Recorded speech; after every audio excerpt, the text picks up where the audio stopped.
We have ourselves a brand new Volkswagen Tiguan for the 2025 model year. Now, the one we're going to have a look at here is the European version, meaning that it is the normal or shorter wheelbase. Here in the US, we're going to get the longer wheelbase. So what we're going to do in this video is have a look at this design. We need to talk about both the exterior and the interior with this new design, compare it to the current generation Tiguan from a front, side, rear, interior, and I'm going to let you know exactly what I think about this design. If it is an improvement or not, that's up to you, but make no mistakes about it, this is not going to be completely redesigned for the US market. All they gotta do is just stretch the wheelbase and it's going to look exactly like this, even though, as I said, this, the one we're looking at here, is going to be the European version. So before we jump into Photoshop, let's have a look at the Spec and Tech article, Car and Driver, linked down below. The new generation of the compact SUV now offers a plug-in hybrid powertrain, and the upcoming US spec version will likely be larger than the Euro spec model that we see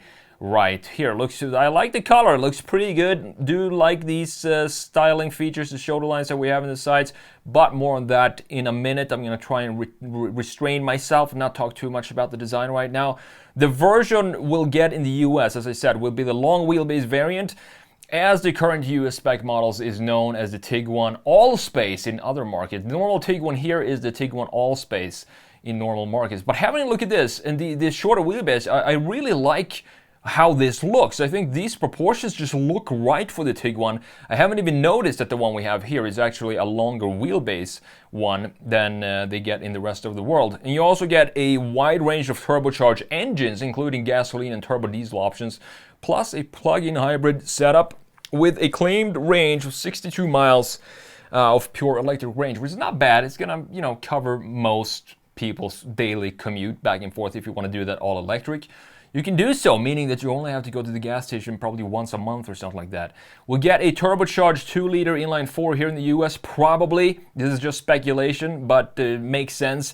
And we also probably going to get the plug-in hybrid here as well. So, newly available features in the 2025 Tiguan. And I'll scroll down a little fast here because I know you're just as shocked as me when you have a look at this interior. What the heck is going on right here? But as I said, we need to talk about this later in the video. So, new features for the 2025 Tiguan include massaging seats, all good.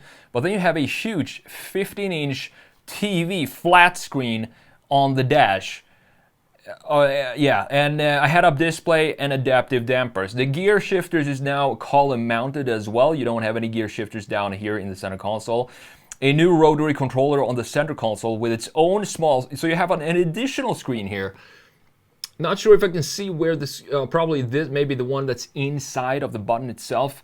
And this dial you change the drive modes with. So, with that said, let's jump in to Photoshop. Let's have a look at what is going on with the 2025 Tiguan, and let me share my thoughts on this design here. So up top we do have the Volkswagen design, current 2023 Volkswagen Tiguan. This is what a Volkswagen is supposed to look like. So I'm just gonna go straight to the point here. I don't think, if you haven't picked up on the hints already, I don't think that the new Tiguan is an upgrade in any means. Maybe the powertrains with the plug-in hybrid 60 plus miles electric range, but when it comes to the design, and that's where we focus on here, it's just not a better looking design. So have a look at the current Volkswagen Golf R, or Tiguan R. This, we don't get this in the United States. Not sure why, because here everybody loves crossover SUVs. We love performance, high output horsepower numbers, speed and power and stuff like that. So why we didn't get the Tiguan R? We did get the R trim level, but not the proper Tiguan R like we have up here and like they do get in Europe. But it looks fantastic. I'm not sure why it never made it over here. I really wish it did, and specifically in this blue color. But have a look at this. So Volkswagen design is supposed to have every single line. I've said this so many times before when it comes to Volkswagen.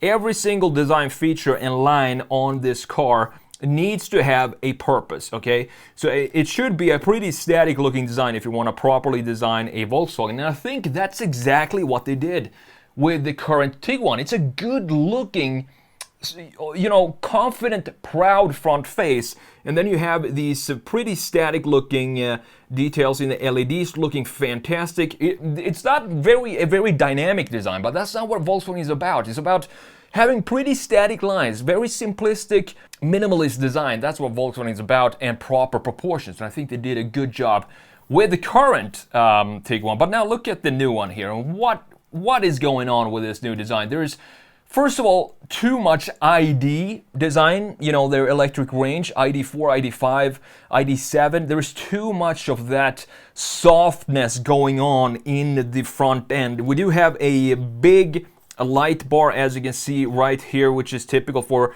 also the ID versions, and this is the R, as you can see right there, so it's the same trim at least as the Volkswagen R. I'm not sure if this is a proper R, but what is going on with this bumper? So look how far up this thing goes.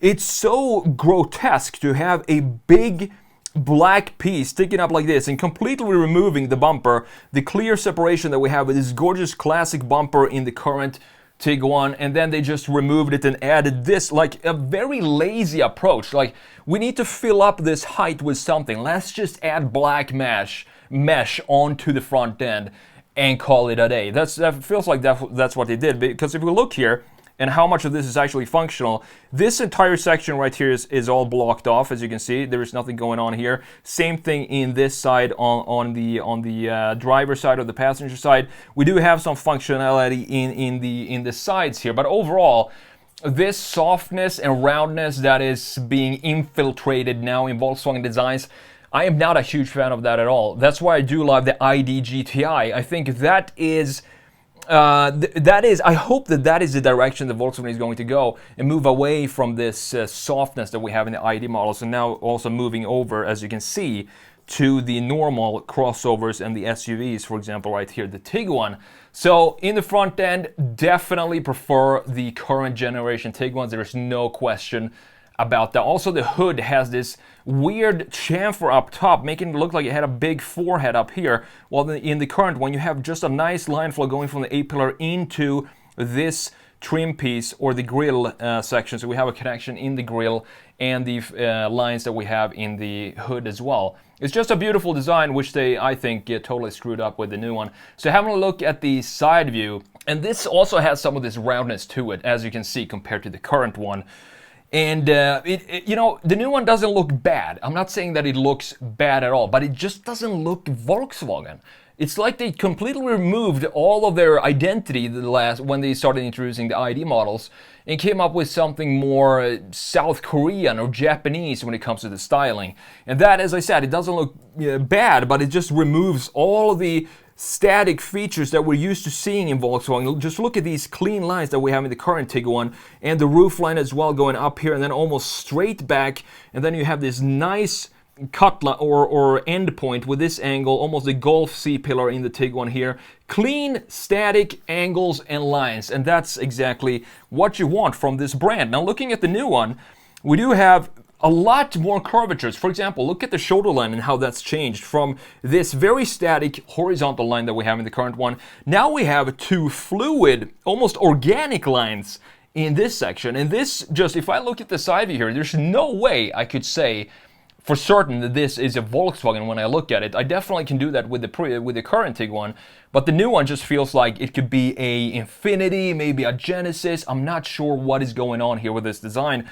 And also this lower section now also has a up curve to it, but it does have a clear connection to it, and it looks pretty nice, but the identity is just completely gone. And the roofline, thankfully, still has a pretty straight line going back with the same angle as we have in the current generation of the Tiguan. I do love these wheels. I think these R wheels look fantastic, but again, look at the size of the front end intake. What is going on with that thing?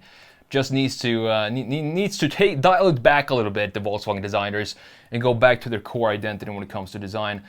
So, last but not least, before we look at the interior, look at the Tiguan. I keep saying Golf because I'm so used to it. The Tiguan R up here. Why didn't we get this here? It just looks fantastic. And then you have this big, beautiful diffuser in the lower section with the quad tailpipes.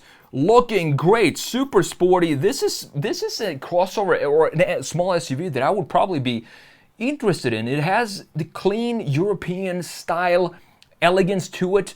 Quad tailpipes are designed, the wheels, the blue color, it's just a beautiful looking machine. And then you can see how this shoulder line wraps in to the taillights and creates this nice chamfer up top. Have a look at this. So you have the shoulder line coming in here, going above the taillights and creating a nice chamfer right here. So it makes sense. It makes the taillights feel welcome in the rear end to have a nice housing for it. And we also have the same kind of static lines in the LEDs here like we have in the front end, which is, again, totally suitable for a Volkswagen. Same with this bumper integration, which we've had since the 1998 Volkswagen Golf, to have it go from the bottom of the taillight right here and then smoothly into the bumper, creating a proper bumper for the rear end of the Tiguan. Now in this specific version, I do like the top spoiler that we have up top here, looking nice, adding some send off to this design. And I also like the silver trim pieces that we have in combination with this blue color. Reminds me of the old Volvo SCC, I believe the concept was called, which has similar color combinations in their concept car back in, I believe that was like early 2000s and stuff like that. So having a look at the Tiguan, the new one, again, it feels just too messy for me. I'm not sure what is going on with this silver trim piece down here. What is the function? What is the purpose of having this down here? That's what I personally would ask Volkswagen's designers to remember what the philosophy of Volkswagen is, and then ask them, why is this line here? Does it serve a purpose or not? If it doesn't, remove it and make it cleaner. That's what I want to see specifically down here in the taillight, in the diffuser. But the taillight looked pretty good because we have more static feel here and not so curvy and round like we have in the front end with these sections, this upswing here, for example, and the dip in the headlight down there. So overall, you know, this exterior, I'm a little bit confused by it because, as I said, it just doesn't feel like a Volkswagen, even though it is a pretty decent looking design. Now, last but not least, this interior. So let me ask you this question. When you look at these two interiors here, which one would you want to go into and go on a long road trip in and just feel relaxed, to feel welcome, feel warm inside when you step into these interiors? Which one would it be? The current one or the new one? Personally, I'm not sure. I'm pretty sure you know what I'm going to say, but it's definitely going to be the current interior because this has this calm feel to it, and we don't have a TV smacked onto the dash that has zero integration in the dash. I was super disappointed when I saw this interior because I'm not sure what's going on here. Yes, we do have sort of a housing. I don't know if I can call this a housing, but we do have a dash up here, and then you have a smaller TV right here behind the steering wheel. I'm not sure how anyone can say that this integration of the gauge cluster is better than this beautiful integration that we have up here with a deep house, deep cave for the gauge cluster. I also prefer the old steering wheel with less silver in it. It just looks nice, even though the rest looks pretty much identical to what we have now. But what is going on with all this red ambient lighting, red in the background of the screen, this lighting down there, ambient lighting again with some red, and of course the big TV screen that has zero connection to anything in the interior of this design. But this, as you know, this is the angle that we're taking now. We're just putting massive screens into super boring interiors that has a couple of big curvatures to it, and that's about it. And then you're gonna sit there for hours and hours and drive this car with this neon glare from the ambient lighting and the screen just pointing, flashing in your face as you're driving through the night. Definitely, for me, I'm gonna go with the old one. Overall, the main reason why I prefer the current Tiguan is just because we have a clear design identity. And last but not least, the interior looks so much better in the current generation. And for that reason, I'm out.